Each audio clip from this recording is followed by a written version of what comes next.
Hi guys! Welcome back to my YouTube channel, Lola Glo.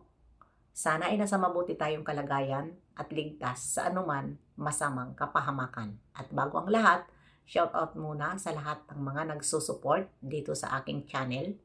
Lalong-lalo na yung mga naniniwala sa aking reaction upload. At ano ngayon sa ating thumbnail? Nandyan si Kuya Bal at nandyan din ang ating Bibi Beyonce.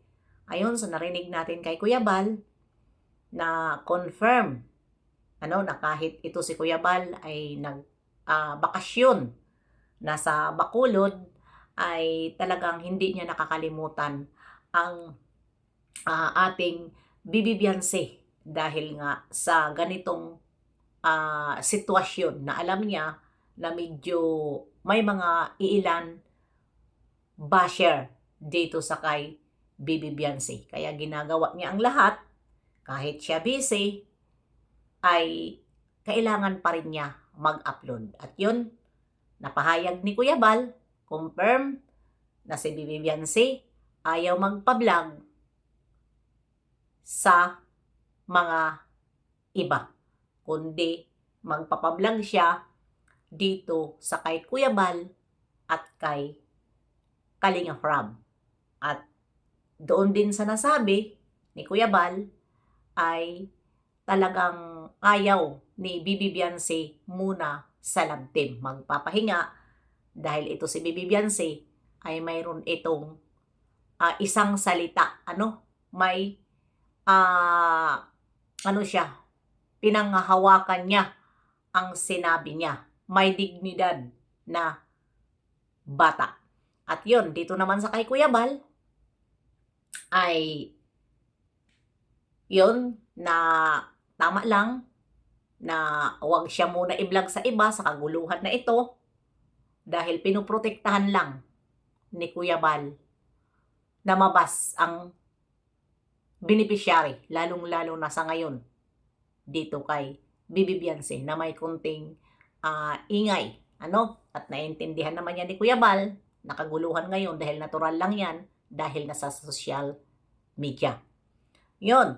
At makikita pa naman natin ang ating Bibi Beyonce sa pamamagitan sa pagbablog ni Kalingap Rab at ni Kuya Bal. Yan ang sinasabi ko, nahintayin natin si Kalingap Rab dahil si Kalingap Rab walang sinasabi. Nandoon din si Kalingap Rab sa kanyang pinsan. May pinuntahan si Kalingap Rab, hindi naman sadya na yun talaga ang pinuntahan ni Kalingap Rab na ang kanyang pinsan. Natural, malapit lang doon sa pinuntahan nila, samantalahin na. Pinsan nila yun kadugo nila yun Alam nga naman, i-ignore na nandoon na sila. Di ba? Malapit lang sa kanilang pinuntahan. At hintayin natin si Kalingap Rab.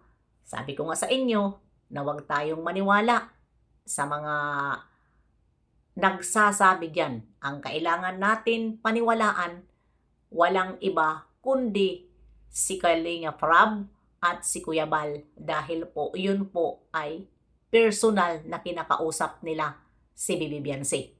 Yung mga manggagamit lang dyan na sasabihin mayroon pinag-usapan o ano pa dyan, wag po natin yan panuorin na mga title nila. Doon po tayo magsuporta sa kay Kalingap Rab at doon po tayo magsuporta kay Kuya Bal.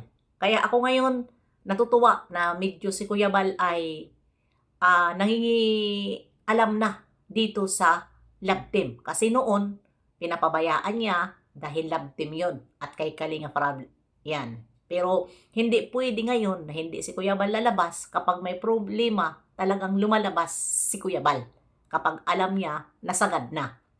Pero ang paglabas ni Kuya Bal, hindi naman na mayroon siyang binabas, kundi ginagawaan niya ng paraan para maging okay. Yun si Kuya Bal. Kasi 'di ba, founder siya, ginagawa niya ng paraan. Dahil si Kalingap Rab ay minsan lang naman magsalita. 'Di ba? Kaya confirm, na stop na ang bashing. Kung ayaw nyo kay Bibi Beyonce, ay wag na lang magsalita.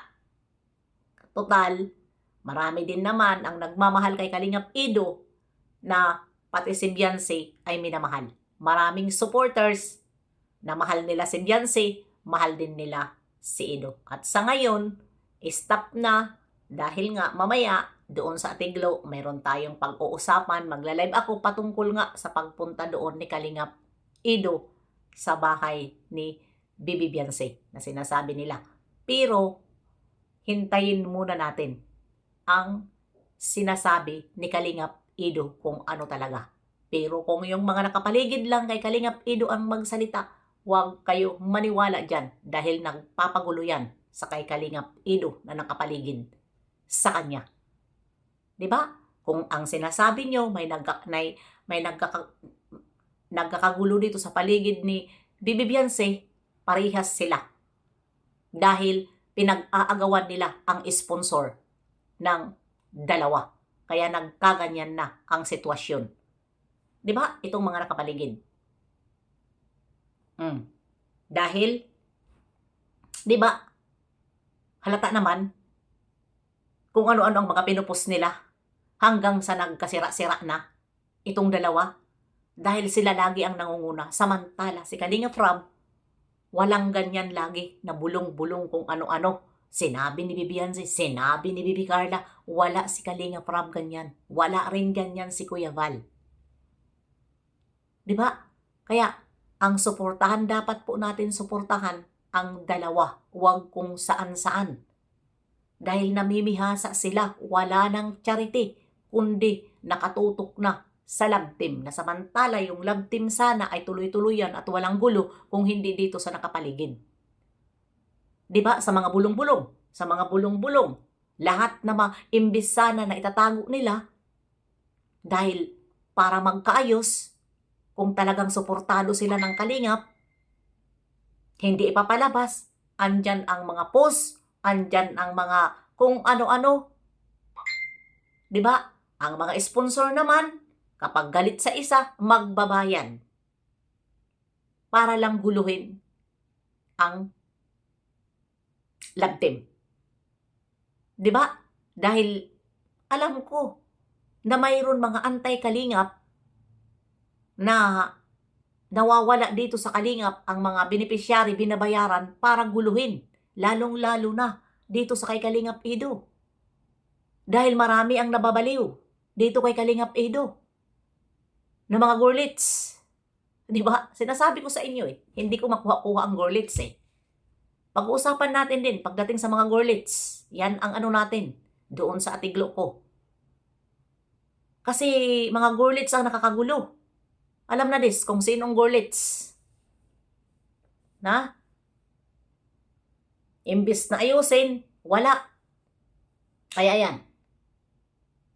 Dapat lang yan. Okay na ang desisyon ni Bibi Beyonce para maging kampante na ang kanyang pangisipan. Hindi na siya mag-isip. Diba? At suportahan natin. Kung wala ng love team, halimbawa man, magkaano sila ni Kalingap Ido, magka-isa, tapos kasayahan, isipin na lang natin po na sila ay magkaibigan na.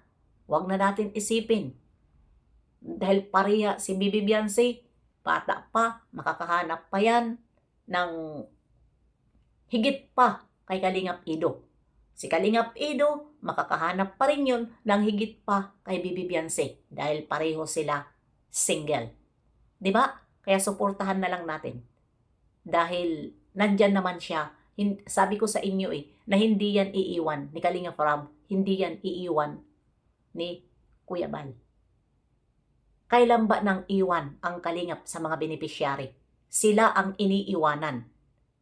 Hindi ang Kalingap ang umaayaw. Ang beneficiary, ang mga tinutulungan, ang umaayaw, lalong-lalo na pag nawawakwak.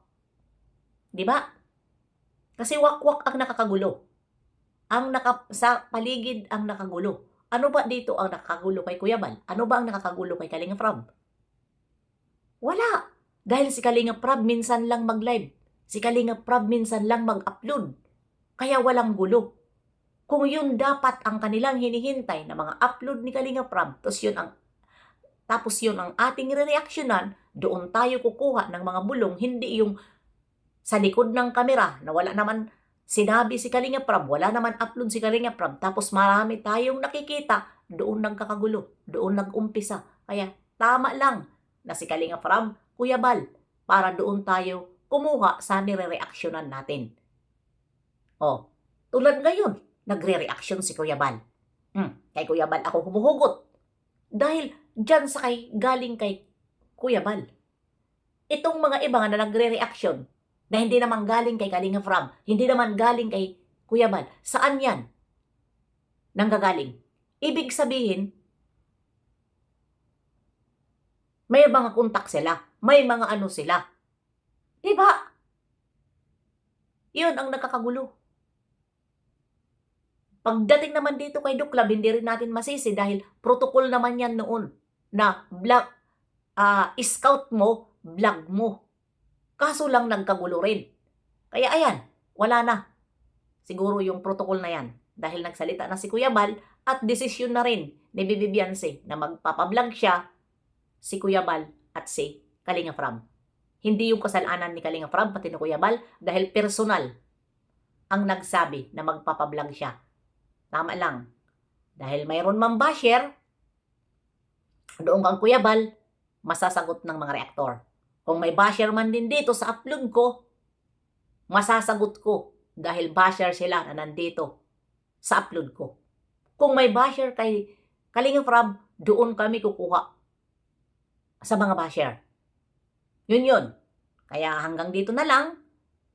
Mabuhay ang Kalingap. See you next live and upload. God bless sa ating lahat. Bye-bye!